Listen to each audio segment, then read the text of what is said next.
অনেক সুন্দর একটি গল্প যদি ভালো লেগে থাকে দয়া করে চ্যানেলটাকে সাবস্ক্রাইব করবেন। আমার নিখোঁজ স্ত্রীকে 4 বছর পর দুবাইয়ের এক হোটেলে 50 বছরের লোকের সাথে দেখেও অবাক হয়ে গেলাম। বিয়ের 8টা বছর খুব একটা খারাপ কাটেনি। মধ্যবিত্তের টানাটানির সংসার হলেও ভেবেছিলাম বিশ্বাস আর ভালোবাসাটাই আসল। আমাদের একটা সন্তানও হলো, কিন্তু 8 বছর এক ছাদের নিচে থাকার পর আজ থেকে ঠিক 4 বছর আগে বহু করেই একদিন নিখোঁজ হয়ে গেল আমার স্ত্রী নীলি।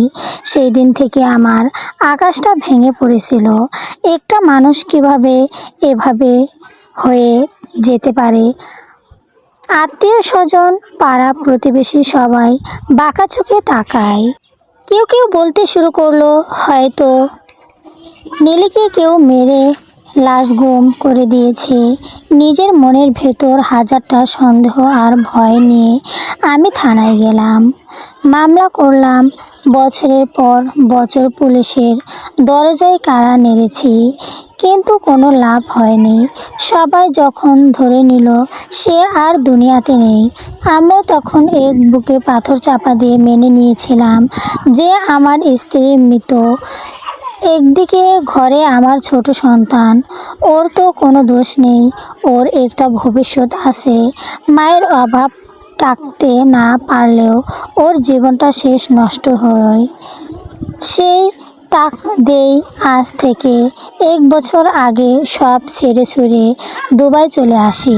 মাথার ঘাম পায়ে ফেলে দিন রাত খাট খতম শুধু সন্তানের মুখ দুটো ডাল ভাত তুলে দেওয়ার জন্য। কিন্তু আজ ভাগ্য আমার সাথে যে খেলাটা খেললো তার জন্য আমি বিন্দুমাত্র প্রস্তুত ছিলাম না।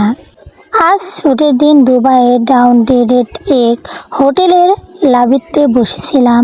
হঠাৎ মেন গেট দিয়ে এক জোড়া কপাল ভেতরে ঢুকলো। ভালো করে নজর দিতেই আমার সারা শরীর জমে বরফ হয়ে গেল। সামনে দাঁড়িয়ে থাকা মেয়েটার পরনো আধুনিক পশ্চিমা পোশাক, সিভলেট সফট আর শার্ট স্কোট, চোখ মুখ জোড়া মেকআপা, কিন্তু ওই মুখ ওই চোখের চাহনি তো আমার চেনা। এত অন্য কেউ নয়, এই আমার স্ত্রী নীলি, যাকে 4 বছর ধরে মৃত্যু ভেবে আমি চোখের জল ফেলেছি। সে আজ আমার চোখের সামনে যন্ত্রণ্য দাঁড়িয়ে। তার পাশে একটা মাঝবয়সী, দেখতে বেশ খারাপ টাইপের লোকের হাবভাব আর চোখের চাহনি দেখেই বোঝা যায় সে মোটেও সুবিধাজনক কেউ না। কোনো ভদ্রলোক এভাবে পাবলিক প্রসট একটা মেয়ে কোমরে হাত দিয়ে টানতে পারে না। কিন্তু সবচেয়ে বড় ধাক্কাটা খেলাম যে দেখলাম নীলি সেই লোকটার গায়ে ঠেলে পড়ছে। সে মেয়ের দোষ থাকতে ঘোমটা ছাড়া চলতো না। সে আজ এই পরপুরুষের সাথে পশ্চিমা পোশাকে অবলীন্য হেসে হেসে গা ঘেঁষাঘেঁষি করছে। আমার মাথার ভেতর তখন রক্ত চড়ে গেছে। রাগ, ক্ষোভ আর অপমানে আমার হাত পা কাঁপছিল। চিৎকার করে ওর নাম ধরে ডাকতে গিয়েও আমি থমকে গেলাম। 4 বছর ধরে আমরা যাকে খুঁজে বেড়াচ্ছি সে কোনো পাচারকারী খপ্পর না। কেউ তাকে খুন করেনি। সে কি নিজের ইচ্ছায় এই পরকীয়া আর বিলাসের লোভে আমাদের 8 বছর সংসার আর নিজেদের দুধের বাচ্চাকে লাথি মেরে দুবাই চলে এসেছে। আমি কিছুই বুঝতে পারছি না। তার কাউন্টার থেকে চাবি নিয়ে লিফটের দিকে এগিয়ে গেলাম। আমি নিজের রাগটা কোনোমতে চেপে চোরের মতো তাদের পিছু নিলাম। লিফট থেকে নেমে করিডোরে ধরে হেঁটে তারা সরাসরি এক রুমের সামনে গিয়ে দাঁড়ালো। লোকটা পকেট থেকে কার্ড বের করে লকটা খুলল।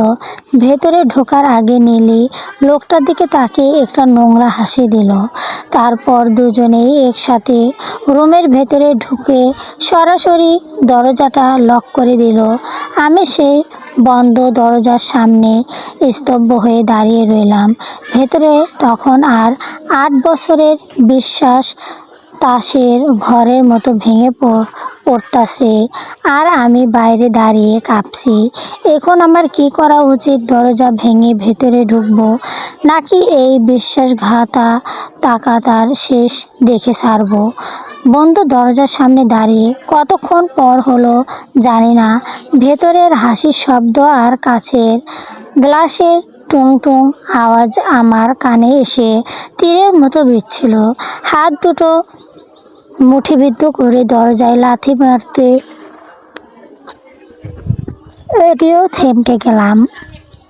না, এখন চিৎকার চেঁচামেচি করলে হয়তো পুলিশ আসবে, সিকিউরিটি আসবে, কিন্তু আমার বুকের ভেতর যে বিশ্বাস আকাশটা ভেঙে পড়েছে তা তো আর জোড়া লাগবে না। ভেজা চোখ হোটেলের করিডোর ছেড়ে নিচে নেমে এলাম। মাথায় শুধু একটা প্রশ্নই ঘুরপাক খাচ্ছিল, কিসের অভাব ছিল আমাদের সংসারে? টাকা কম ছিল, কিন্তু ভালোবাসা তো কম ছিল না।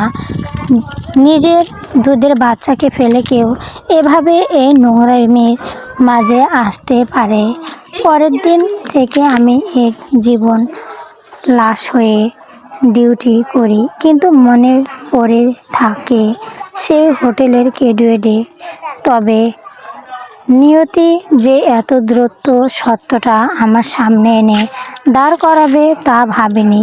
ঠিক 3 দিন পরের কথা, দুবাইয়ের ডোরা অঞ্চলে একটা আস্ততা কাফের ডেরিওটের কোণে বসে চা খাচ্ছিলাম। হঠাৎ আমার টেবিলের সামনে এসে দাঁড়ালো অচেনা আবয়ব। চমকে তাকিয়ে দেখলাম নীলি। কিন্তু এ কে নীলি? 3 দিন আগে হোটেলের লাতিতে দেখা সেই আধুনিক উগ্র মেকআপ আর দামি পোশাকে মোড়ানো অহংকারী নারীটি কোথায়? আজ তার পরানো একটা জারজিন সেলোয়ার কামিজ, চোখে মুখ চোরা মেকআপের নিচে লুকিয়ে থাকে কালচে মোর ধারার দাগ, চোখের কোণে জমে থাকা ক্লান্তি আর আতঙ্ক। আমাকে দেখে নীলি দুহাতে আর পা জড়িয়ে ধরে মেঝেতে বসে পড়ল। তার কোণেই পুরো ক্যাফেটেরিয়ার মানুষ আমাদের দিকে তাকাতে লাগলো। আমারে মাফ কইরা দাও দেহাই তোর, আমারে মাফ কইরা দাও, আমারে এখন থেকে বাঁচাও। নীলি ফুঁপিয়ে ফুঁপিয়ে কাঁদতে লাগলো। আমি তীব্র ঘৃণায় পাটা সরিয়ে নিতে গিয়েও থমকে গেলাম। 4 বছরের জমে থাকা ক্ষোভ বুক চিরে বেরিয়ে আসতে চাইলো। ছাড়ো আমাকে, লজ্জা করো না তোমার? লজ্জা করো না তোমার যে নীলি নিজের স্বামী আর সন্তানকে লাথি মেরে পরপুরুষের সাথে ডুবাই বিলাসবহ জীবন কাটাতে পারে? সে আজ আমার পা ধরে ভিক্ষা চাচ্ছ কেন?